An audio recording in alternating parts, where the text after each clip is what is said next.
नमस्कार, news night में आप सभी का स्वागत है। मैं हूं ऋतु वर्मा। देश कर रहा अपने खोए गौरव और विरासत को हासिल। अयोध्या, काशी, उज्जैन और अब केदारनाथ और बद्रीनाथ के विकास के साथ प्राचीन एवं आध्यात्म के प्रमुख केंद्रों के बुनियादी विकास पर जोर। भारत में सांस्कृतिक राष्ट्रवाद के साथ विकास की ये यात्रा भारत की खोई विरासत को कैसे कर रही है हासिल, होगी इस विषय पर विस्तार से चर्चा न्यूज नाइट में। साथ ही धनतेरस के मौके पर प्रधानमंत्री की देशवासियों को क्या है तोहफा, बताएंगे आपको न्यूज नाइट में। होगी देश, दुनिया और खेल की अन्य खबरें भी, लेकिन सबसे पहले अभी तक की सुर्खियां। पीएम मोदी ने उत्तराखंड में भारत के अंतिम गांव माणा से लोगों को किया संबोधित। कहा, मेरे लिए सीमा पर बसा हर गांव देश का पहला गांव। स्थानीय उत्पादों को खरीदने के लिए की अपनी यात्रा बजट का 5% निकालने की अपील। 21वीं सदी के विकसित भारत के निर्माण के बताए 2 प्रमुख स्तंभ, अपनी विरासत पर गर्व और विकास के लिए हर संभव प्रयास। पीएम मोदी ने की केदारनाथ और बद्रीनाथ मंदिर में पूजा अर्चना। दोनों जगहों पर की विकास कार्यों की समीक्षा। माणा में 3,400 करोड़ रुपए से अधिक की सड़क और रोपवे परियोजनाओं की रखी आधारशिला। कहा, काशी, उज्जैन, अयोध्या सहित कई केंद्र अपने खोए हुए गौरव और विरासत को फिर कर रहे हासिल।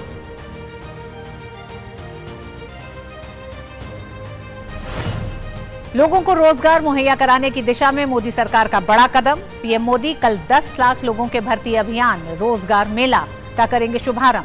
पहले चरण में 75,000 नवनियुक्त कर्मियों को सौंपेंगे नियुक्ति पत्र। कल ही मध्य प्रदेश के सतना में प्रधानमंत्री आवास योजना ग्रामीण के करीब 4.5 लाख लाभार्थियों के गृह प्रवेशम में लेंगे भाग।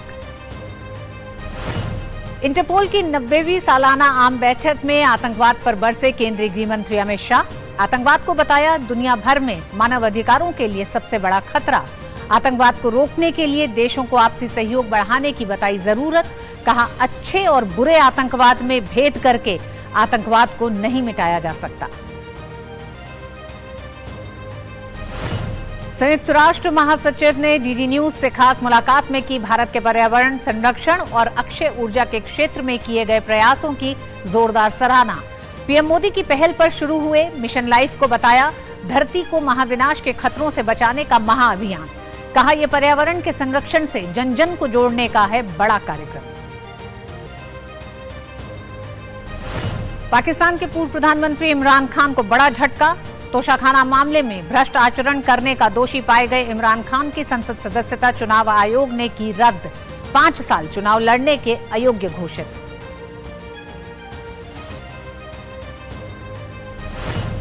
देश के लोगों का सार्वजनिक प्रसारक दूरदर्शन पर भरोसा कायम। सीएसडीएस के सर्वे में जनता का अपना चैनल प्राइवेट चैनलों के मुकाबले काफी आगे। 19 राज्यों के 7,500 लोगों पर किए गए सर्वेक्षण में 34% लोगों ने दूरदर्शन को बताया सबसे भरोसेमंद। समाचार पत्रों को 31 और प्राइवेट चैनलों को 13% लोगों ने बताया सबसे भरोसेमंद। 2 बार की T20 विश्व चैंपियनशिप वेस्टइंडीज वर्ल्ड कप से हुई बाहर। आयरलैंड ने वेस्टइंडीज को 9 विकेट से हराकर सुपर 12 में बनाई जगह। वहीं जिम्बाब्वे भी स्कॉटलैंड को हरा सुपर 12 में। रविवार को मेलबर्न में पाकिस्तान के खिलाफ होने वाले मुकाबले को लेकर भारतीय टीम की जोरदार प्रैक्टिस।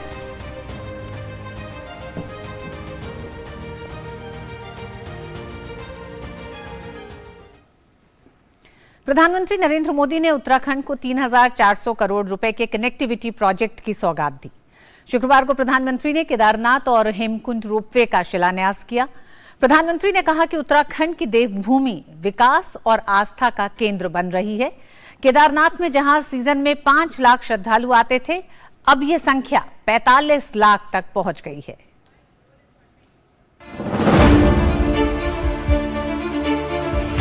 इक्कीसवीं सदी के विकसित भारत के निर्माण के 2 प्रमुख स्तंभ हैं।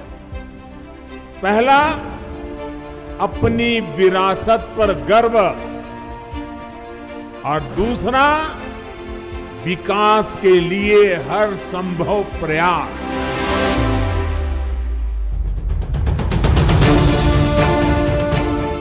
इन स्तंभों पर खड़ी की जा रही नए भारत के विकास की इमारत को हिमालय जैसी मजबूती और ऊंचाई देने के लिए एक और कदम के तहत प्रधानमंत्री नरेंद्र मोदी ने उत्तराखंड को 3,400 करोड़ रुपए के कनेक्टिविटी प्रोजेक्ट्स की सौगात दी। शुक्रवार को प्रधानमंत्री ने सबसे पहले केदारनाथ पहुंचकर केदारनाथ रोपवे का शिलान्यास किया। ये गौरीकुंड को केदारनाथ से जोड़ेगा, जिससे दोनों स्थानों के बीच यात्रा का समय वर्तमान में 6 से 7 घंटे से कम होकर के केवल 30 मिनटों का रह जाएगा। साथ ही मंदाकिनी आस्था पथ और सरस्वती आस्था पथ पर चल रहे विकास कार्यों की भी प्रधानमंत्री ने समीक्षा की। इस दौरान प्रधानमंत्री ने श्रमिकों से संवाद भी किया।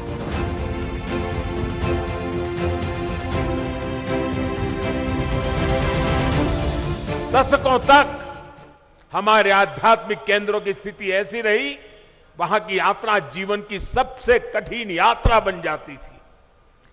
जिसके प्रति कोटि कोटि लोगों की श्रद्धा हो, हजारों साल से श्रद्धा हो, जीवन का एक सपना हो कि उस धाम में जाकर के मत्था टेक के आएंगे, लेकिन सरकारें ऐसी रही कि अपने ही नागरिकों को वहां तक जाने की सुविधा करने का उनको जरूरी नहीं लगा।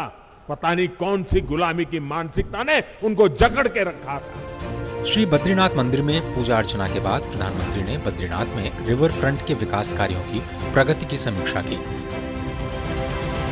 आगमन प्लाजा और झीलों के विकास कार्यों की प्रगति की भी समीक्षा की। प्रधानमंत्री देश के अंतिम गांव माणा भी पहुंचे, जहां स्थानीय लोगों ने अपने ही अंदाज में उनका स्वागत किया।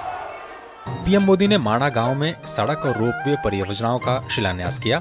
हेमकुंड रोपवे गोविंद घाट को हेमकुंड साहब से जोड़ेगा। ये रोपवे ने खंबे, तार, अंदर बैठने के लिए कार, इतना मात्र नहीं है। ये रोपवे तेज गति से आपको बाबा के पास ले जाएगा, इतना नहीं है। समय तो बचेगा, भक्ति में मन और ज्यादा लगेगा। प्रधानमंत्री ने कहा कि आधुनिक कनेक्टिविटी राष्ट्र रक्षा की गारंटी होता है, इसलिए सरकार पिछले 8 सालों में इस दिशा में बड़े कदम उठा रही है।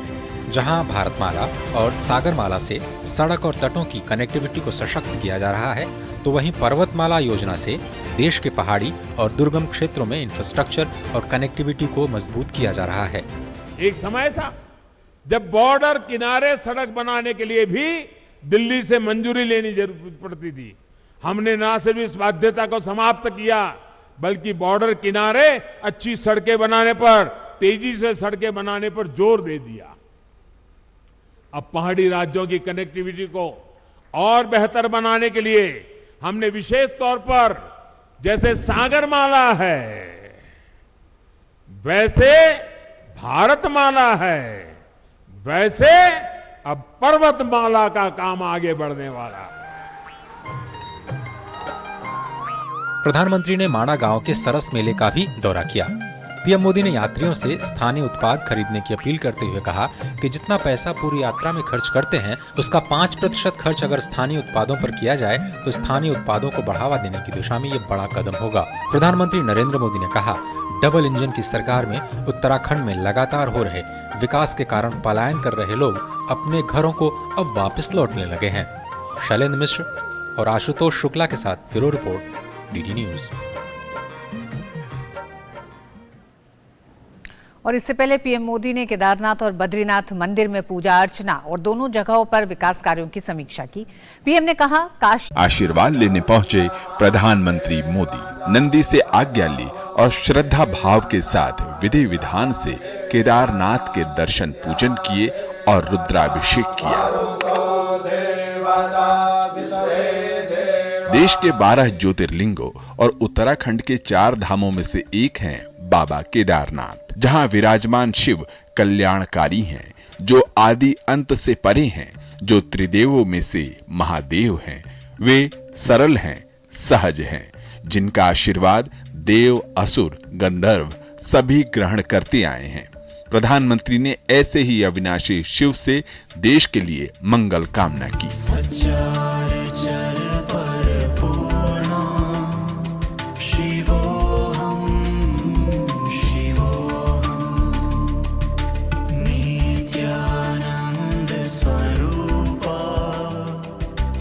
केदारनाथ की दुर्गम घाटी को पुनर्स्थापित किया था 8वीं सदी में आदि गुरु शंकराचार्य ने। प्रधानमंत्री ने उन्हीं आदि शंकराचार्य की समाधि स्थल पर पहुंच उन्हें भी नमन किया। प्रधानमंत्री ने बताया कि देश एक बार फिर अपनी सांस्कृतिक विरासत को पुनर्जागृत कर रहा है। आस्था के केंद्र सिर्फ एक ढांचा नहीं, बल्कि हमारे लिए ये प्राण शक्ति है, प्राण वायु की तरह है। वो हमारे लिए ऐसे शक्ति पुंज है जो कठिन से कठिन परिस्थितियों में भी हमें जीवंत बनाए रखते हैं।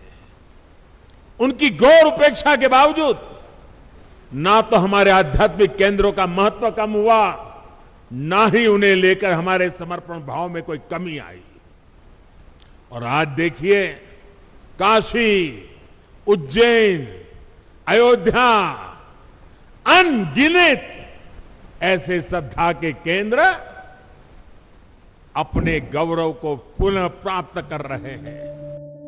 केदारनाथ के दर्शन के बाद प्रधानमंत्री ने सतयुग के धाम माने जाने वाले बद्रीनाथ के दर्शन किए। अलकनंदा के किनारे ये भारत के 4 धामों में से एक है। पौराणिक कथाओं में यहाँ जप, तप, पूजा और दर्शन करने का अलग ही महात्म्य है। प्रधानमंत्री ने यहाँ स्थित विग्रह का पूजन किया। यहाँ नर और नारायण दोनों विग्रह की अर्चना की जाती है। बद्री विशाल का यह विग्रह यहाँ शालिग्राम शिला से बना है। धाम को अद्भुत छटा देता है नीलकंठ शिखर और नारायण पर्वत। प्रधानमंत्री ने बद्री विशाल से भी देश के नागरिकों के कल्याण और उत्तम स्वास्थ्य की कामना की। केदारनाथ से अश्वनी मिश्र और बद्रीनाथ से आशुतोष शुक्ल के साथ ब्यूरो रिपोर्ट, डीडी न्यूज।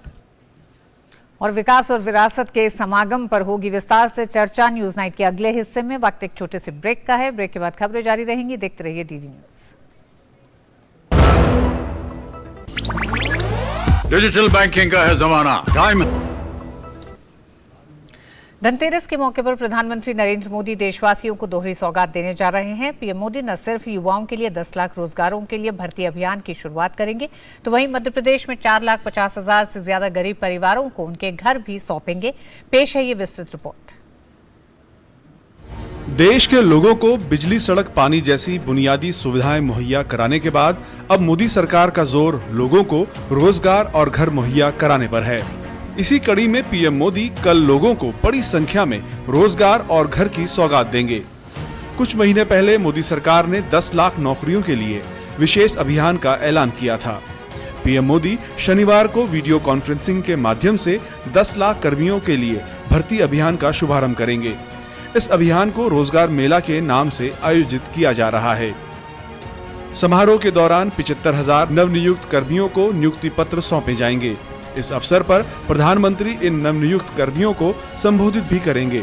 युवाओं को रोजगार के अवसर प्रदान करने और नागरिकों का कल्याण सुनिश्चित करने की प्रधानमंत्री की निरंतर प्रतिबद्धता को पूरा करने की दिशा में यह एक महत्वपूर्ण कदम होगा।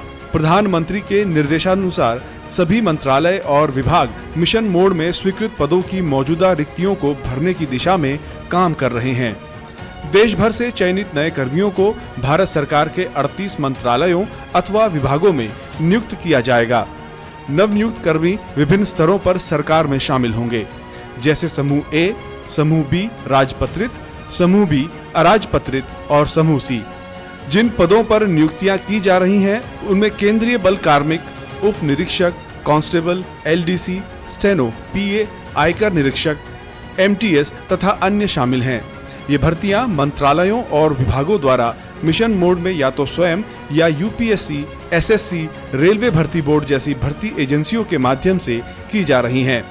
शीघ्र भर्ती के लिए चयन प्रक्रियाओं को सरल और तकनीकी रूप से सक्षम बनाया गया है। नवनियुक्त कर्मी प्रधानमंत्री मोदी के हाथों से नियुक्ति पत्र लेने के लिए बेहद उत्सुक हैं। मुझे ये बताते हुए बहुत ही हर्ष महसूस हो रहा है कि मेरा सिलेक्शन भारतीय रेलवे में हो चुका है और मैं भारतीय रेलवे का सदस्य बनने जा रहा हूँ। इस क्षण को और भी अधिक महत्वपूर्ण बना दिया है माननीय प्रधानमंत्री जी की उपस्थिति ने, तो मैं इसके लिए उनको कोटि कोटि धन्यवाद व नमन करता हूँ। कल 22 अक्टूबर को जूनियर इंजीनियर रेलवे के पद के लिए मुझे नियुक्ति पत्र मिलने वाला है। उसके लिए मैं सरकार का बहुत बहुत धन्यवाद एवं आभार व्यक्त करता हूं। इस कार्यक्रम में प्रधानमंत्री के साथ कर्नाटक की राजधानी बेंगलुरु से डाक विभाग और हुबली से दक्षिण पश्चिम रेलवे के अधिकारी जुड़ेंगे। कर्नाटक के डाक विभाग में 250 से अधिक युवाओं को ग्राम डाक सेवक, लिपिक पदों और पोस्टमैन पदों के लिए नियुक्ति पत्र प्राप्त होने की उम्मीद है। 50% से अधिक नियुक्तियां ग्राम डाक सेवक के लिए होंगी। इसी तरह प्रदेश में रेलवे में भी नए कर्मचारियों को नियुक्ति पत्र सौंपे जाएंगे। वहीं प्रधानमंत्री नरेंद्र मोदी धनतेरस के पावन पर्व पर मध्य प्रदेश के 4,51,000 गरीब परिवारों को वर्चुअल माध्यम से गृह प्रवेश कराएंगे। मुख्यमंत्री शिवराज सिंह चौहान की उपस्थिति में बीटीआई मैदान सतना में गृह प्रवेशम का राज्य स्तरीय समारोह आयोजित किया जा रहा है। गौरतलब है कि प्रधानमंत्री आवास योजना ग्रामीण में मध्य प्रदेश में अब तक 48 लाख आवास स्वीकृत और 29 लाख आवास पूर्ण हो गए हैं। इन आवासों पर 35,000 करोड़ रुपए से अधिक का व्यय हुआ है। मध्य प्रदेश में प्रधानमंत्री आवास का कार्य तीव्र गति से हो रहा है और गत 6 माह में ही प्रदेश में 4,51,000 आवास पूर्ण कर लिए गए हैं। एक तरफ जहां जिला प्रशासन सतना में होने वाले इस राज्य स्तरीय कार्यक्रम को सफल बनाने में दिन रात मेहनत कर रहा है, तो दूसरी तरफ जिले के ग्रामीण गृह प्रवेशम कार्यक्रम को लेकर दुगुना उत्साह दिखा रहे हैं। सतना जिले के सोहावल विकासखंड के ग्राम पंचायत पौड़ी में जिन लाभार्थियों को धनतेरस के दिन अपने पहले एवं इकलौते पक्के मकान में गृह प्रवेश करना है, वे सभी अपने घरों को सजाने में कोई कसर नहीं छोड़ रहे। कच्चा घर रहा तो पानी घुसत रहा है अंदर, तो रात भर बैठे रहते रहने, सब लड़के बच्चे सब बैठे रहते रहने। अब थोड़ी बन गया है तो थोड़ी कुछ सुविधा हो ही नहीं गया, बैठे पड़े का मोदी जी के मदद से बना हो गया। अरे बरसात में बहुत दिक्कत आती सब भाई, तमान अब क्या कि चू रहा था, बंदर भी आते हैं यहाँ, हैं फोड़ देते कपड़ा उपड़ा, ये सब समस्याएं थी। अब इसमें बहुत सुविधाएं हैं। प्रधानमंत्री नरेंद्र मोदी की इस महत्वाकांक्षी योजना का लाभ प्रदेश के लाखों परिवारों को मिलने जा रहा है। कच्चे मकानों की जगह इन परिवारों को पक्के घर दिए जाएंगे। Bureau report, DD news. Interpol की 90वीं वार्षिक आम सभा में केंद्रीय गृह मंत्री अमित शाह ने आतंकी गतिविधियों के खिलाफ सख्त कार्रवाई की अपील की। आतंकवाद को मानवाधिकारों के खिलाफ बताया। मानवाधिकारों के हनन का सबसे बड़ा कारण आतंकवाद है। साथ ही उन्होंने कहा कि सीमा पार आतंकवाद को खत्म करने के लिए इंटरपोल व इसके सदस्य देशों से सीमा पार सहयोग के लिए हाथ मिलाने का आग्रह भी किया। इंटरपोल की 90वीं सालाना आम बैठक में केंद्रीय गृह मंत्री अमित शाह ने आतंकवाद को दुनिया भर में मानवाधिकारों के लिए सबसे बड़ा खतरा बताया। बैठक के समापन समारोह में इंटरपोल के 195 देशों के प्रतिनिधियों को अपने संबोधन में गृह मंत्री ने कहा कि आतंकवाद को रोकने के लिए देशों को आपसी सहयोग बढ़ाने की जरूरत है। सबसे पहले सभी देशों ने टेररिज्म और टेररिस्ट की व्याख्या पर आम सहमति बनानी पड़ेगी। अगर टेररिज्म और टेररिस्ट इसकी व्याख्या पर आम सहमति नहीं बनती है तो हम एकरूप होकर इसके सामने वैश्विक लड़ाई नहीं लड़ सकते। टेररिज्म के खिलाफ एक साथ लड़ने की प्रतिबद्धता एक और गुड टेररिज्म, बैड टेररिज्म तथा टेररिस्ट हमला छोटा या बड़ा, ये दोनों नैरेटिव एक साथ में नहीं चल सकते हैं। ऑनलाइन रेडिकलाइजेशन के द्वारा क्रॉस बॉर्डर से फैलाई जा रही टेररिज्म की आइडियोलॉजी की चुनौती पर भी हमने आम सहमति बनानी होगी। गृहमंत्री ने कहा कि अपराध और आपराधिक संगठन भौगोलिक सीमाओं से परे अपराधों को अंजाम दे रहे हैं।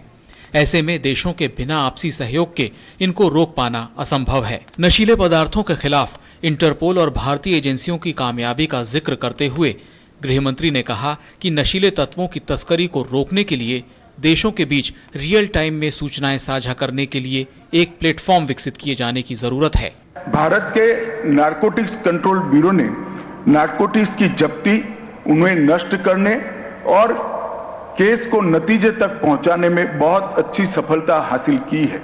इंटरपोल के ऑपरेशन लायन फिश और भारत के ऑपरेशन गरुड़ का जिक्र भी मैं जरूर करना चाहूंगा और ये बताना चाहूंगा कि ऑपरेशन लायन फिश में भारत में सबसे बड़ी जब्ती कर एक बड़ी सफलता हासिल की है। गृहमंत्री ने कहा कि भारत हर तरह के आतंक से लड़ने के लिए इंटरपोल को सहयोग देने के लिए प्रतिबद्ध है। इंटरपोल की सालाना बैठक को 25 साल बाद भारत में आयोजित किया गया था। इस बैठक में 195 देशों के करीब 2000 प्रतिनिधियों ने हिस्सा लिया। 18 अक्टूबर को इस बैठक का उद्घाटन करते हुए प्रधानमंत्री नरेंद्र मोदी ने भी आतंकवाद को दुनिया के लिए एक गंभीर चुनौती बताया था। इंटरपोल की अगली सालाना बैठक ऑस्ट्रिया के वियना में आयोजित की जाएगी। विकास सारथी, डीडी न्यूज, दिल्ली। संयुक्त राष्ट्र महासचिव एंटोनियो गुटेरेस ने दूरदर्शन से खास मुलाकात में प्रधानमंत्री मोदी की पर्यावरण संरक्षण को लेकर की गई पहल की भरपूर सराहना की। उन्होंने कहा कि भारत में अक्षय ऊर्जा को लेकर सरकार की प्राथमिकताएं पूरी दुनिया के लिए एक मॉडल हैं। The gigantic project of India, 500 gigawatts of solar energy, of renewable energy, which is a very important contribution to climate action. And second, in the village I visited, close to the Temple of Sun, and there is a very symbolic nature of this visit. It is not only the investment made by the government, is the way the community came together.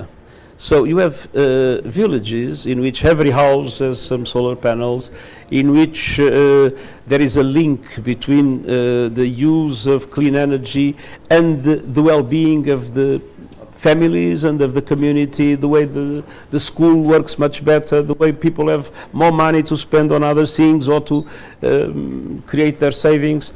And so it's a remarkable project of inclusivity and solidarity. संयुक्त राष्ट्र महासचिव ने कहा कि PM Modi ने पर्यावरण संरक्षण को लेकर वैश्विक पटल पर जो आह्वान किया है, उससे दुनिया भर के लोगों में पर्यावरण संरक्षण को लेकर जागरूकता बढ़ी है। This initiative of Prime Minister Modi is mobilizing all citizens from all over the world to understand that they have a role to play by themselves, and at the same time they need to be able to ask their governments, their cities, the companies where they work or with which they are in contact to also deliver in relation to the need to eliminate the three most dramatic gaps we are facing at the present moment: the pollution crisis, the biodiversity loss, and the climate change. और news night में वक्त एक छोटे से break का है। Break के बाद होंगी कुछ और खबरें। देखते रहिए डीडी न्यूज। पेमेंट फेल, लेकिन पैसे तो कट गए। गई मेरी मेहनत की कमाई। हो जाएगी भरपाई, चिंता मत कर मेरे भाई। अगर डिजिटल ट्रांजैक्शन फेल हो जाए और अकाउंट से पैसे कट जाए तो बैंक समय से पैसे लौटा देगा, वरना कॉम्पनसेशन का है प्रावधान। नहीं तो आरबीआई के ओम्बुड्समैन को शिकायत करें आप। योर बिल, मेरी फीस। आरबीआई कहता है जानकार बनिए, सतर्क रहिए।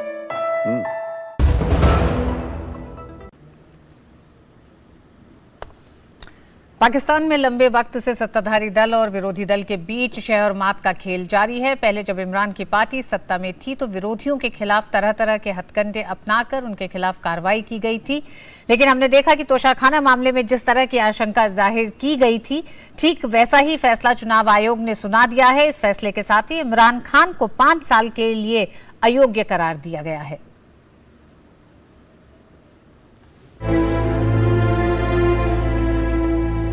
पाकिस्तान में लंबे वक्त से सत्ताधारी दल और विरोधी दल के बीच शह और मात का खेल जारी है।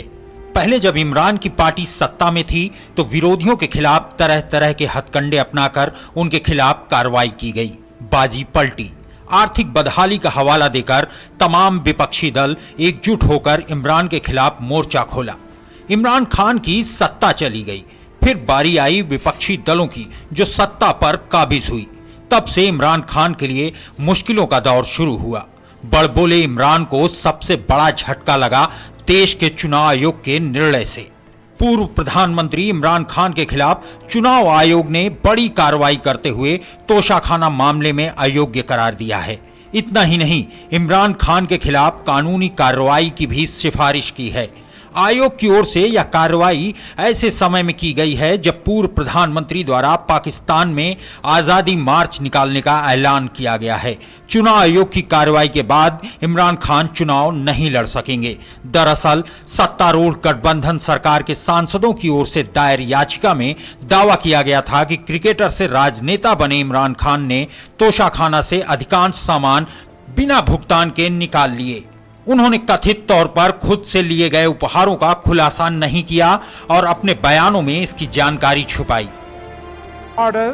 अब तक हमें जो संक्षिप्त आदेश मिला है उसमें इमरान खान को फिलहाल के लिए अयोग्य घोषित कर दिया गया है। अब यह उनके ऊपर है कि वह माननीय सर्वोच्च न्यायालय के समक्ष अपील दायर करे, जिस पर सर्वोच्च न्यायालय दोबारा निर्णय लेगा।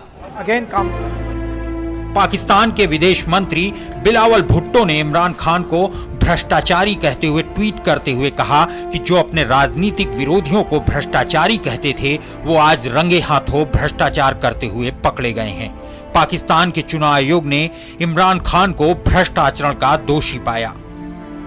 पूर्व प्रधानमंत्री शहबाज शरीफ की बेटी और सत्तारूढ़ पाकिस्तान मुस्लिम लीग नवाज की उपाध्यक्ष मरियम नवाज ने इमरान खान पर निशाना साधा है।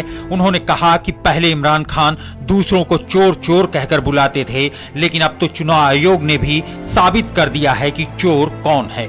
मरियम नवाज ने इमरान खान को सर्टिफाइड चोर कहा। उन्होंने इमरान खान के खिलाफ कानूनी कार्रवाई कर सजा देने की मांग की। दरअसल 2018 में सत्ता में आए इमरान खान को आधिकारिक यात्राओं के दौरान कई देशों से महंगे उपहार मिले जो तोशाखाना में जमा किए गए। बाद में उन्होंने इसे कानूनों के मुताबिक रियायती दर पर खरीदा, जिसे भारी मुनाफे पर बेच दिया। पूर्व प्रधानमंत्री इमरान ने सुनवाई के दौरान ईसीपी को बताया कि राज्य के खजाने से खरीदे गए उपहारों की बिक्री से 21.56 करोड़ रुपए का भुगतान कर लगभग 58 लाख रुपए की कमाई की।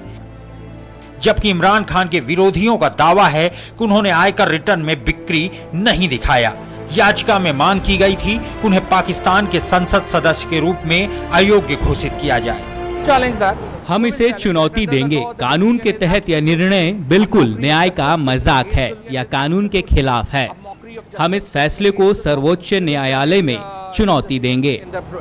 जबकि पाकिस्तान कानून के मुताबिक देश के विशिष्ट व्यक्ति को विदेश यात्रा के दौरान प्राप्त किसी तरह के उपहारों को तोशाखाना में रखा जाना चाहिए। ऐसे उपहारों को अगर वो अपने पास रखना चाहता है तो इसके मूल्य के बराबर राशि का भुगतान करना होगा, या एक नीलामी की प्रक्रिया के जरिए तय किया जाता है कि ये उपहार या तो तोशाखाना में जमा रहेंगे या फिर उस व्यक्ति को मिलेगा जिन्हें ये सामान उपहार के तौर पर मिला है। अगर उपहारों की नीलामी होती है तो इसके माध्यम से अर्जित धन को राष्ट्रीय खजाने में जमा किया जाता है। और जैसा कि हमने आपको बताया, प्रधानमंत्री नरेंद्र मोदी ने आज उत्तराखंड के और भारत के अंतिम गांव माड़ा में 3,400 करोड़ रुपए से अधिक की सड़क और रोपवे परियोजनाओं की आधारशिला रखी है। साथ ही साथ इस पूरी यात्रा को इस तरह से भी देखा जा रहा है कि विकास और विरासत का समागम, यही आज का हमारा विशेष भी है, इसी पर चर्चा है। विशेष आज का हमारा है अध्यात्म और विकास चले साथ साथ। दो मेहमान हमारे साथ जुड़ गए हैं। मदन मोहन जयरा जी हमारे साथ जुड़ गए हैं, ब्यूरो चीफ हिंदुस्तान। मदन मोहन जी, आपका बहुत बहुत स्वागत है। रामकृपाल सिंह जी हमारे साथ जुड़ गए हैं, वरिष्ठ पत्रकार। रामकृपाल जी, आपका भी बहुत बहुत स्वागत है। रामकृपाल जी, विकास और विरासत के समागम को कैसे देखते हैं? उत्तराखंड के और भारत के अंतिम गांव में पहुंचकर कई संदेश आज प्रधानमंत्री ने दिए। एक बड़ा संदेश है विरासत और विकास को एक साथ लेके चलने का। बिल्कुल, आज का उनका भाषण कई मामलों में मैं समझता हूं कि बहुत ही महत्वपूर्ण था। एक तो जो 15 अगस्त को मोदी जी ने कहा था कि हम मानसिक गुलामी जो है उससे हमें उभरना चाहिए, और आज वहां जाकर के उन्होंने इस पे बहुत ज्यादा जोर दिया। लेकिन एक सबसे दिलचस्प बात जो ऋतु जी शायद आपने भी अभी, जैसा हम भी कहते थे कि हमारा अंतिम गांव है, ये बड़ा स्वाभाविक है। लेकिन देखिए, प्रधानमंत्री जी का दृष्टिकोण अद्भुत है। आज उन्होंने कहा कि माड़ा देश का प्रथम गांव। आप देखिए, अंतिम नहीं, उन्होंने कहा प्रथम गांव है ये। यानी कि किसी भी चीज को, दृष्टिकोण को देखिए उन्होंने, यही मैं कहता हूं कि कैसे वो आदमी कितना सोचते हैं कि भाई ये हमारा जो प्रवेश द्वार है, यानी दुनिया के लिए, चाहे भले हमारा चीन बगल में पड़ोसी है, लेकिन उन्होंने कहा और जनता ने इसका इतना स्वागत किया, ये पहला गांव है। तो जैसे भाई हम नॉर्थ ईस्ट को कभी हम सुदूर कहते थे, कि उसको उन्होंने कहा कि नहीं, ये तो भारतवर्ष के केंद्र में है। तो ये जो चीज है, ये विजन जो है बहुत बड़ी चीज कहता है। हमारे लीडरशिप का जो सोच है, उसका दायरा कितना बृहद है कि कैसे वो चीज को ग्लास आधा खाली नहीं है, ये नहीं, ग्लास आधा भरा हुआ है। और हमारा ये जैसे कहते हैं कि भारत का प्रवेश द्वार है, वो कितनी बड़ी बात वहां उन्होंने उसके लिए कही। दूसरी जो रिमार्केबल बात थी, वो उन्होंने ये कहा कि जो मैंने कहा, आपने जिससे कहा कि मानसिक गुलामी, इस पर उन्होंने बहुत व्यापक चर्चा की और कहा कि इतने सालों से एक सुनियोजित कहें या लापरवाही कह लें, जो भी है उसको भी आप कहते हैं आपराधिक लापरवाही हुई, कि हमारी आस्था के केंद्रों, जो किसी भी संस्कृति, किसी भी समाज को जिंदा रखने के लिए बहुत जरूरी होता है कि हमारे आध्यात्मिक आस्था केंद्रों का जिस तरह से उनका, एक तरह से कहते हैं कि उनकी उपेक्षा की गई। मोदी जी एक एक करके, आज साहब उन्होंने नाम भी लिया कि हम फिर से वहां पे, हालांकि तमाम उपेक्षा के बावजूद जनता के मन से वो नहीं निकला, इसीलिए आज चाहे बद्री हो, केदार हो, देखिए कितनी दूर से लोग जाते हैं। और खुद मोदी जी ने कहा कि वो 25 साल पहले यहाँ आए थे, और मैं बताऊं, मुझे एक सौभाग्य मिला है कि मैं 27 साल पहले माड़ा गांव गया था, वहां 5 दिन में रुका था बद्री में, और उसके आगे मैं 14 किलोमीटर आगे चल करके वसुधारा तक गया था। आज भी वो मेरे दिल में बसता है। तो एक दूसरी बात जो उन्होंने कही कि अपनी विरासत पर हम इतराए न सही, लेकिन हमें गर्व होना चाहिए और हम इस गर्व लायक बनाएंगे इस चीज को। आप देखिए, कोई सोच नहीं सकता। उन्होंने कहा कि माड़ा, जैसे उन्होंने गुजरात का उदाहरण दिया कि गुजरात के कुछ जो बिल्कुल सीमा पर बसे गांव हैं, उन्होंने वहां पे कैसे उसको एक बाजार भी दिया, लोगों को अपना एंटरप्रेन्योरशिप पैदा करने की एक वो बनाई, और आज वहां के लोग जो छोड़ के कहीं जाते थे, वहां लौट करके जा रहे हैं और एक टूरिज्म का हब हो गया है। ऐसे उन्होंने माड़ा के लिए कहा कि हम यहाँ जगह ढूंढ रहे हैं, देख रहे हैं, और निश्चित जानिएगा कि मोदी जी कभी न कभी उसको ऐसा बना देंगे वहां पर कि जो है सिर्फ तीर्थ यात्रा ही नहीं रहेगी, वो एक पर्यटन केंद्र के रूप में उभरेगा। और तीसरी सबसे महत्वपूर्ण बात जो उन्होंने कही, उन्होंने कहा कि जो यहाँ के आज के श्रमिक हैं, जो श्रम कर रहे हैं, जिनको आप ये समझते हैं, उन्होंने कहा कि वो श्रम नहीं कर रहे हैं, वो भगवान की आराधना कर रहे हैं। और उन्होंने कहा, वहां के निवासियों से कहा कि इन्हें आप अपने परिवार का सदस्य मानिएगा और इनको पूरी तरह से जैसे अपने परिवार के सदस्यों की रक्षा करते हैं, हर तरह से उनके साथ रहिएगा। और उन्होंने उनसे बात भी की थी केदार में, तो वो कह रहे थे, वो सब कह रहे हैं हम काम नहीं, हम तो भगवान की आराधना कर रहे हैं। तो ये जो 3 महत्वपूर्ण बिंदु रहे, मैं समझता हूं कि देखिए, एक हमारे नेतृत्व का जो डिफरेंट विजन है कि वो कैसे किसी चीज को देखते हैं कि माड़ा हिंदुस्तान का पहला गांव है, वो हमारा दरवाजा है, तो हम ये सोच में न रहें। मदन मोहन जी, भारत में, बिल्कुल रामकृपाल जी, जिन बातों को आप कह रहे हैं, भारत में तीर्थाटन यानी धार्मिक पर्यटन की परंपरा रही है, और ये कई सर्वे रिकॉर्ड बताते हैं कि हर साल देश में पर्यटन से होने वाली कुल आय का करीब 60% राजस्व धार्मिक पर्यटन से ही आता है। ऐसे में क्या आपको लगता है कि अनदेखी सिर्फ विरासत को और हमारे गौरवशाली इतिहास को लेकर ही नहीं की गई है, बल्कि उन स्थानों की भी एक तरह से अनदेखी की गई है जिनका सनातन अध्यात्म से तो जुड़ाव था ही, लेकिन लोगों के जीवन से भी बड़ा जुड़ाव था, उनके भविष्य से जुड़ाव था, अगर उस स्थान का विकास होता तो? बिल्कुल, इस बात को प्रधानमंत्री जी ने अपने भाषण में भी ये बात कही थी। ये जरूर हुआ है कि जो हमारे तीर्थस्थल हैं और वो पर्यटन के केंद्र भी हैं और ये जरूर देखा गया है कि वहां तक पहुंचने की जो कनेक्टिविटी है वो बहुत बेहतर नहीं हो पाई, वहां पर जो दूसरी सुविधाएं वो बहुत बेहतर नहीं हो पाई। इसके अलावा जो पर्यटन केंद्र, जो तीर्थ स्थल थे, उनको एक बहुत सुंदर ढंग से, जैसे हम देखते हैं दूसरे देशों के पर्यटन स्थल देखते हैं तो उनको बहुत सुंदर बनाया जाता है और वो एक सिर्फ तीर्थ, जो हमारी आध्यात्मिक भावनाएं हैं उनको तो संतुष्ट, उनकी तो पूर्ति करते ही, इसके अलावा वो बहुत एक अच्छे पर्यटक स्थल के रूप में भी दिखाई देते हैं।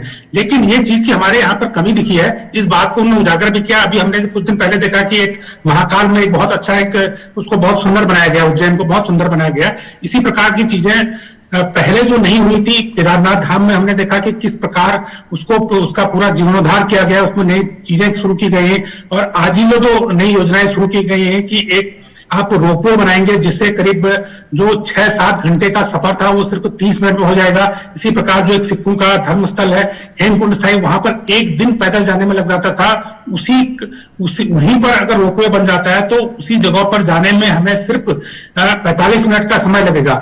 इन सब बातों पर कहीं न कहीं ये चूक रहती है कि पहले उतना ध्यान नहीं दिया गया जितना ध्यान दिए जाने की जरूरत थी। ये एक सोच हमारे दिमाग में कहीं न कहीं ये रही है कि ये तीर्थ स्थल है, ये तो एक आस्था का केंद्र है, यहाँ पे बहुत ज्यादा कुछ करने की जरूरत नहीं, जिसे जाना होगा तो चले जाएगा।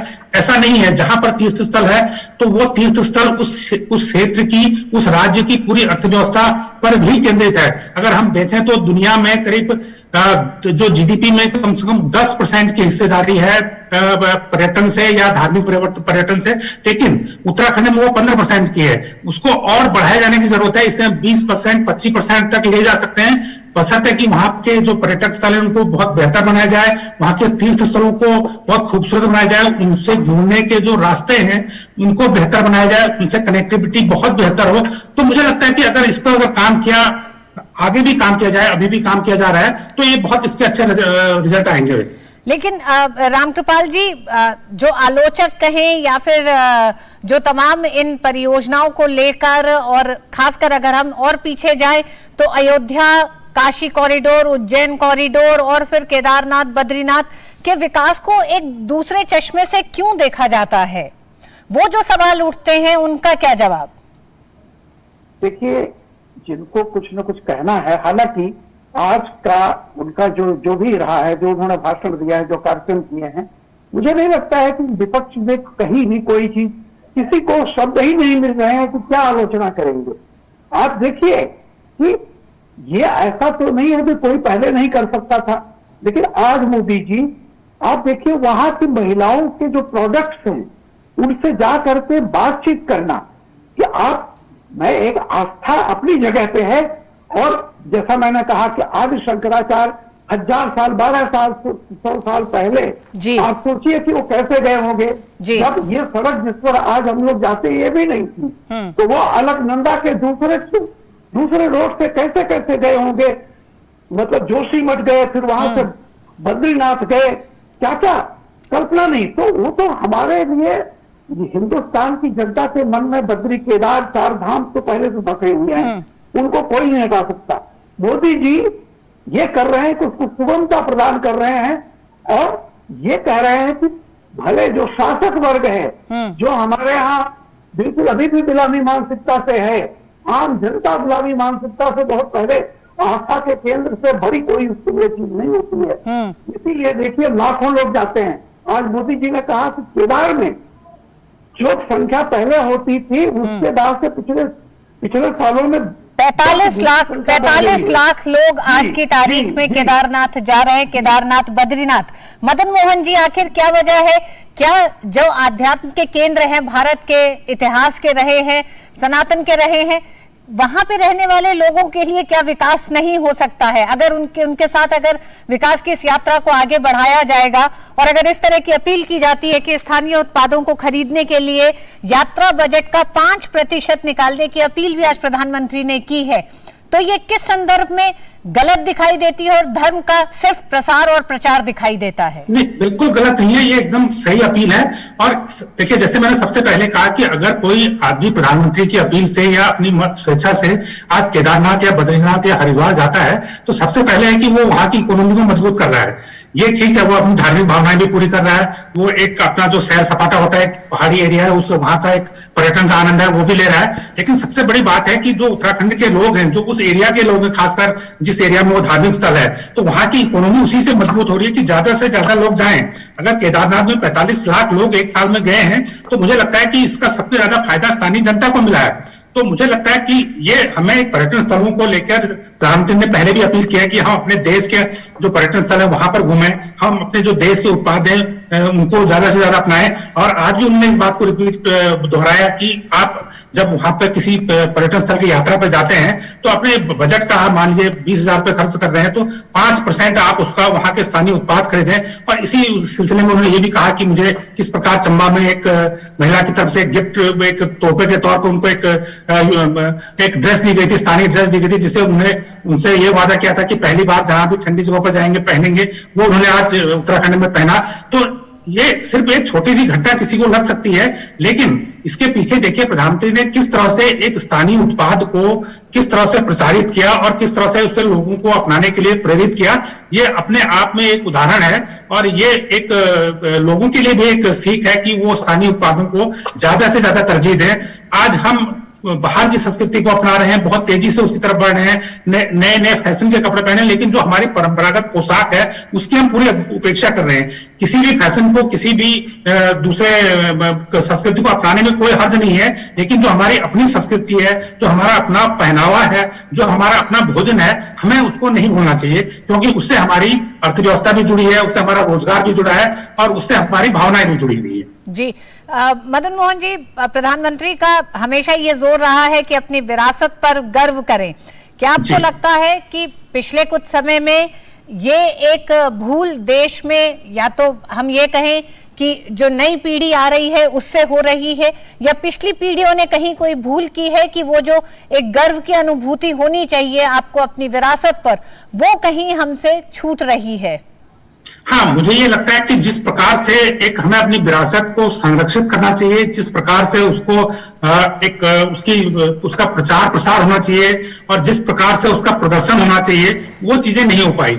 अगर वो होती तो ज्यादा से ज्यादा लोग उससे जुड़ते, ज्यादा से ज्यादा लोग उस पर गर्व करते और लोग उसको फॉलो भी करते, उसको अपनाते। लेकिन वो चीजें हाल के वर्षों में बढ़ी हैं, इधर फोकस बढ़ा है, नई पीढ़ी भी उस पर जुड़ रही है और ये एक आगे के लिए बहुत अच्छे संकेत है। बहुत बहुत शुक्रिया आप दोनों ही मेहमानों का, रामकृपाल जी आपका भी, मदन मोहन जी आपका भी, इस पूरे विषय पे हमारे साथ विस्तार से चर्चा के लिए धन्यवाद। वक्त एक छोटे से ब्रेक का है, ब्रेक के बाद खबरें अभी और भी हैं, देखते रहिए डीडी न्यूज। सार्थक समाचारों की कसौटी पर एक बार फिर से खरा उतरते हुए दूरदर्शन ने देश की जनता का भरोसा जीता है। Centre for developing societies CSDS और लोक नीति के एक सर्वे में समाचार माध्यमों में दूरदर्शन की विश्वसनीयता पर देश की 34% जनता ने अपना भरोसा जताया है। देश के लोगों का सार्वजनिक प्रसारक दूरदर्शन पर न केवल भरोसा कायम है, बल्कि इसमें लगातार इजाफा भी हो रहा है। प्रतिष्ठित संस्था सेंटर फॉर डेवलपिंग सोसाइटीज और लोक नीति के एक सर्वे में ये बात फिर से साबित हुई है। इस सर्वे से साफ है कि निजी चैनलों की भीड़ के बावजूद सार्थक समाचारों के लिए अब भी देश की जनता प्राइवेट चैनलों के मुकाबले पब्लिक ब्रॉडकास्टर दूरदर्शन पर ही भरोसा करती है। देश के 34% लोग आज भी विश्वसनीय समाचारों को लेकर दूरदर्शन को ही पूरी तरह से भरोसेमंद मानते हैं, जबकि देश के 30% लोग विश्वसनीय समाचारों के मामले में दूरदर्शन पर कुछ हद तक भरोसा करते हैं। यानी करीब 64% जनता आज भी समाचारों की सच्चाई के लिए दूरदर्शन का ही रुख करती है। दूसरे नंबर पर हैं समाचार पत्र। देश के 31% लोग विश्वसनीय समाचारों के लिए समाचार पत्रों पर पूरा भरोसा करते हैं, जबकि 29% कुछ हद तक भरोसा करते हैं। तीसरे नंबर पर है आकाशवाणी, जबकि प्राइवेट चैनल चौथे पायदान पर हैं। केवल 13% लोग ही निजी चैनलों को सबसे भरोसेमंद मानते हैं, जबकि 28% उसे कुछ हद तक विश्वसनीय मानते हैं। इस सर्वे में ऑनलाइन वेबसाइट 5वें नंबर पर है।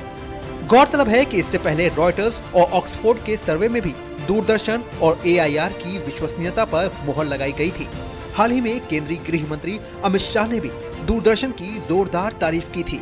बहुत सारे निजी चैनल और निजी चैनलों के बोलबाला में हम समझ रहे हैं कि आकाशवाणी और दूरदर्शन इसकी रिलेवेंसी क्या है। मैं मन से मानता हूं कि भारत के भाव की अभिव्यक्ति केवल और केवल आकाशवाणी और दूरदर्शन ही कर। CSDS ने देश भर के 19 राज्यों में 15 साल से अधिक उम्र के लोगों पर ये सर्वे किया था, जिसमें सार्थक और विश्वसनीय समाचारों के लिए देश की जनता ने एक बार फिर दूरदर्शन पर मुहर लगाई है।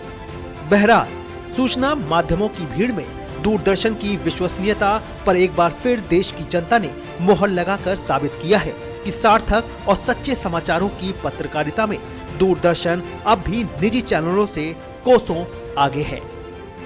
Bureau report, DD news. देश आज पुलिस स्मृति दिवस के मौके पर शहीद हुए पुलिसकर्मियों को याद कर रहा है। केंद्रीय गृह मंत्री अमित शाह ने दिल्ली स्थित राष्ट्रीय पुलिस स्मारक पर श्रद्धांजलि दी।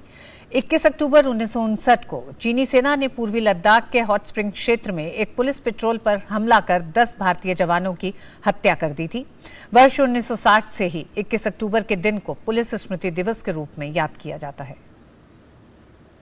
पुलिस स्मृति दिवस के मौके पर देश भर में देश की सार्वभौमिकता की रक्षा के लिए अपने प्राणों की आहुति देने वाले शहीद पुलिस कर्मियों को श्रद्धांजलि दी गई। केंद्रीय गृह एवं सहकारिता मंत्री अमित शाह ने दिल्ली स्थित राष्ट्रीय पुलिस स्मारक पर श्रद्धांजलि दी। अमित शाह ने अपने संबोधन में कहा कि देश भर के पुलिसकर्मी अपने प्राणों की परवाह किए बिना देश की रक्षा कर रहे हैं। उन्होंने कहा कि पुलिस ने अपनी जान जोखिम में डालते हुए कोरोना काल में अहम भूमिका निभाई है।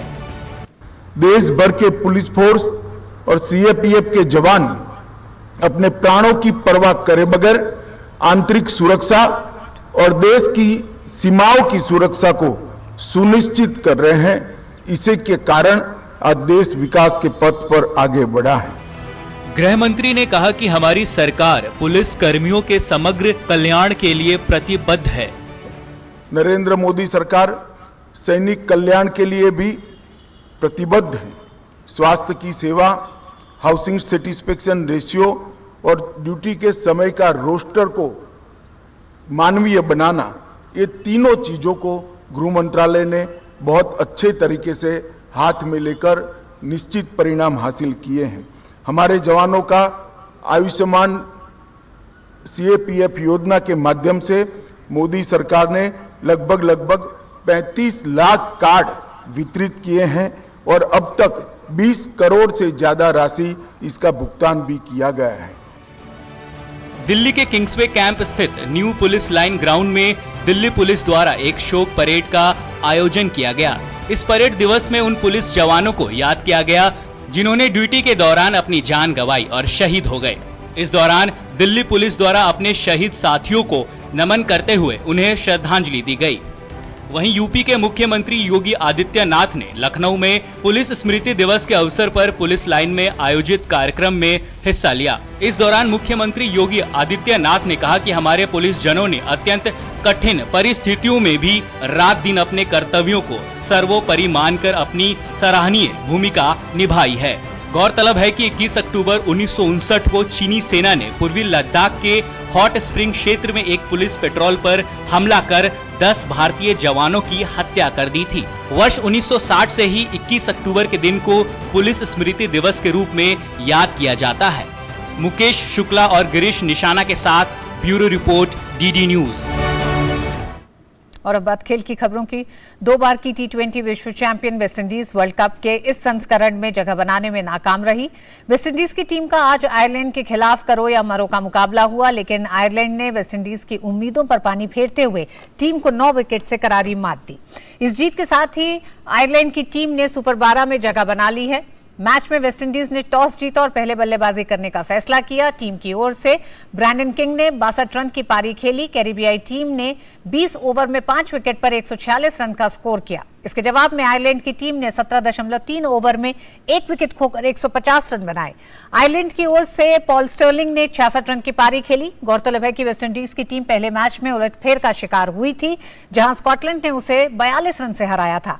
हालांकि दूसरे मैच में वेस्टइंडीज ने जिम्बाब्वे को मात दी थी।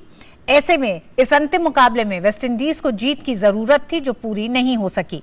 वहीं दिन के एक अन्य मुकाबले में जिम्बाब्वे ने स्कॉटलैंड को हराकर सुपर 12 में जगह बनाई।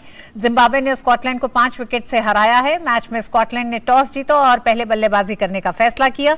टीम ने 20 ओवर में 6 विकेट पर 132 रन बनाए, जिसके जवाब में जिम्बाब्वे की टीम ने लक्ष्य को 18.3 ओवर में 5 विकेट खोकर हासिल कर लिया। जिम्बाब्वे ने 133 रन बनाए।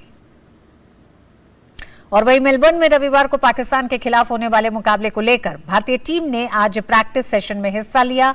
भारतीय टीम के हौसले बुलंद नजर आ रहे हैं।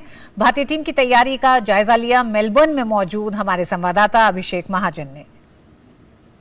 भारतीय टीम T20 का आगाज करने जा रही है और बड़ा मुकाबला खेला जाएगा भारत और पाकिस्तान के बीच रविवार को। और आप मेरे पीछे देख सकते हैं कि टीम इंडिया यहां पर ऑप्शनल प्रैक्टिस कर रही है और सबसे पहले दिनेश कार्तिक बल्लेबाजी करने आए। काफ़ी देर तक उन्होंने बल्लेबाजी की, जो साफ संकेत है, जो साफ दिखाता है कि वो 11 में शामिल होने जा रहे हैं पाकिस्तान के खिलाफ। ऋषभ पंत की जगह यहाँ पर प्लेइंग 11 में पाकिस्तान के खिलाफ जगह बनती नहीं नज़र आ रही है। अक्षर पटेल आप देख सकते हैं मेरे पीछे बल्लेबाजी कर रहे हैं। और आपको बता दें कि टीम इंडिया की जो बल्लेबाजी लाइनअप है उसमें कोई भी लेफ्ट हैंडेड नहीं है, तो हो सकता है कि अक्षर पटेल का यहाँ पर अहम रोल हो बल्लेबाजी में भी, उनको ऊपर बल्लेबाजी के लिए भी उतारा जा सकता है। आप दीपक हुडा को भी देख सकते हैं आप बल्लेबाजी करते हुए। रोहित शर्मा आए थे, बल्लेबाजी की उन्होंने करीब 10-15 मिनट। और आप देख सकते हैं वहाँ पर राहुल द्रविड़ वहाँ पर जो भारतीय टीम के कोच हैं वो वहाँ पर खड़े हुए हैं प्रैक्टिस सेशन के लिए। शार्दुल ठाकुर जो रिजर्व प्लेयर हैं वो वहाँ पे गेंदबाजी कर रहे हैं और अर्शदीप सिंह ने यहाँ पर सबसे पहले गेंदबाजी की, तो साफ दर्शाता है कि अर्शदीप सिंह प्लेइंग 11 में खेलते नजर आएंगे। तो हम कह सकते हैं कि मोहम्मद शमी, अर्शदीप और भुवनेश्वर कुमार भारतीय टीम का पेस अटैक होगा और अक्षर पटेल और युजवेंद्र चहल यहाँ पर नजर आ रहा है कि वो भी प्लेइंग 11 का हिस्सा होंगे। ऑप्शनल प्रैक्टिस सेशन जैसा हमने कहा कि यहाँ पर है आज भारतीय टीम का और रविवार को बड़ा मुकाबला खेला जाएगा पाकिस्तान के खिलाफ। और आपको बता दें कि टीम इंडिया जो पिछला वर्ल्ड कप हुआ था 2021 में टीम इंडिया को हार का सामना करना पड़ा था। पहली हार थी भारतीय टीम की वर्ल्ड कप में पाकिस्तान के खिलाफ, तो उसका बदला टीम इंडिया लेने उतरेगी। और हम एशिया कप में भी हम अगर देखें तो 2 मुकाबले खेले गए थे भारत और पाकिस्तान के बीच, जिसमें पाकिस्तान 1 मुकाबला जीता था और भारत 1 मुकाबला जीता था। तो हम कह सकते हैं कि ये बड़ा मुकाबला होने जा रहा है रविवार को। और वेदर की अगर हम बात करें तो अभी यहाँ पर धूप खिली हुई है। सुबह भले ही यहाँ पर थोड़ा सा यहाँ पर क्लाउडी नजर आ रहा था, लेकिन 70% अभी जो फोरकास्ट है 70% अभी संभावना है कि इस मैच में बारिश होगी। लेकिन आपको बता दें कि कम से कम दोनों टीमें 5 ओवर खेलना जरूरी है, तभी उसका रिजल्ट घोषित किया जाएगा। लेकिन अगर 5 ओवर नहीं होते हैं, दोनों टीमें 5 ओवर से कम खेलती हैं, तो उस मैच को वॉश आउट घोषित किया जाएगा, यानी दोनों टीमों को बराबर अंक मिलेंगे। मेलबर्न से कैमरामैन राकेश कुमार के साथ अभिषेक महाजन, डीडी न्यूज। जी हाँ, बिल्कुल। अभिषेक ने बड़े विस्तार से बताया कि किस तरह से लोगों को बेसब्री से इंतजार रहेगा ठीक दिवाली से एक दिन पहले का भारत और पाकिस्तान के इस मैच का। हालांकि मौसम की भी निगाह इस मैच पर बनी हुई है। और आइए न्यूज नाइट के अंत में आपको हम छोड़े जा रहे हैं देश की कुछ और बड़ी खबरों को फटाफट अंदाज में। मुझे दीजिए अनुमति। नमस्कार। अरुणाचल प्रदेश के ऊपरी सियांग जिले में तुतिंग मुख्यालय से 25 किलोमीटर दूर सिगिंग गांव के पास आज एक सेना का एडवांस्ड लाइट हेलीकॉप्टर दुर्घटनाग्रस्त हो गया। रेस्क्यू टीम भेजी गई है और तलाशी अभियान चल रहा है। ताजमहल के असल इतिहास का पता लगाने की मांग को लेकर दायर याचिका सुप्रीम कोर्ट ने खारिज कर दी है। इससे पहले याचिकाकर्ता की ताजमहल के बंद कमरों को खोलने की याचिका को इलाहाबाद हाई कोर्ट की लखनऊ बेंच ने खारिज कर दिया था। ज्ञान व्यापी प्रकरण पर अदालत ने मुस्लिम पक्ष के स्थगन प्रस्ताव को नामंजूर कर दिया। न्यायाधीश ने मुस्लिम पक्ष को कहा, आप कोई बहाना नहीं कर सकते हैं, और न्यायालय ने मुस्लिम पक्ष पर अर्थदंड लगा दिया। केंद्रीय वाणिज्य और उद्योग मंत्री पीयूष गोयल ने गुरुवार को भारतीय उद्योग परिसंघ को संबोधित करते हुए कहा, आज दुनिया भारत को बड़े विश्वास से देख रही है। ये भारत पर लोगों का ये ट्रस्ट 8 साल की बड़ी मेहनत और काम के बाद विकसित हुआ है। क्रेडाई के पूर्व अध्यक्ष और सेवी ग्रुप के संस्थापक अध्यक्ष जक्षय शाह 3 साल की अवधि के लिए भारतीय गुणवत्ता परिषद के अध्यक्ष बन गए हैं। शाह की नियुक्ति 21 अक्टूबर 2022 से प्रभावी हो गई है। जक्षय शाह ने मौजूदा अध्यक्ष आदिल जैनुल भाई का स्थान लिया है। जक्षय शाह ने 1996 में भारत के सबसे बड़े बुनियादी ढांचा समूहों में से एक सेवी ग्रुप की स्थापना की थी। शाह ने प्रधानमंत्री नरेंद्र मोदी का आभार जताते हुए कहा वो विरासत को आगे बढ़ाएंगे। मध्य प्रदेश के मुख्यमंत्री शिवराज सिंह चौहान ने पुणे में मध्य प्रदेश में निवेश के अवसर पर एक सत्र को संबोधित किया। उन्होंने कहा कि 2026 तक मध्य प्रदेश को $550 बिलियन की अर्थव्यवस्था बनाएंगे।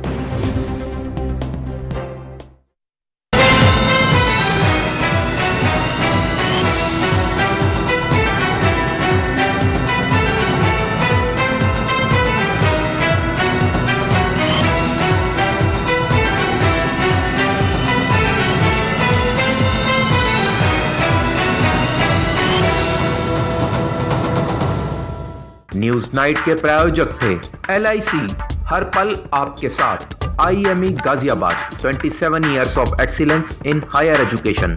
वंडर सीमेंट, जब दिल में हो जज्बात तभी होती है एक परफेक्ट शुरुआत। और बैंक ऑफ इंडिया, रिश्तों की जमा पूंजी।